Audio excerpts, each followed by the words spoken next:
खबर शामिल करते हैं पंजाब के जिला शोखपुरा की तहसील सफदराबाद से, जहां ABC न्यूज़ के तहसील रिपोर्टर तारिक वसीम की रिपोर्ट के मुताबिक सफदराबाद के नवाही गांव धूपसड़ी में सैयद अब्बास अली शाह अल गिलानी का 16वां उर्स मुबारक अकीदत व एहतराम से मनाया गया। उर्स मुबारक की तकरीबात का आगाज़ प्रोफेसर हकीम सैयद अली अकबर अल गिलानी, सैयद मुहय्युद्दीन अल गिलानी, सैयद जुल्फ़कार अली अल गिलानी, सैयद सुल्तान मुहय्युद्दीन अल गिलानी ने चादर पोशी से किया। उर्स मुबारक 7 से 8 नवंबर तक जारी रहता है।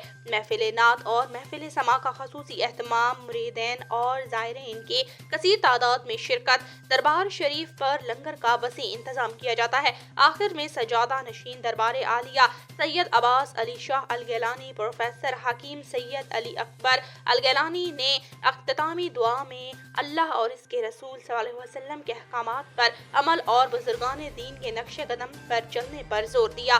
गजा और फ़लस्तीन के मुसलमानों और पाकिस्तान की सलामती के लिए खसूसी दुआ की।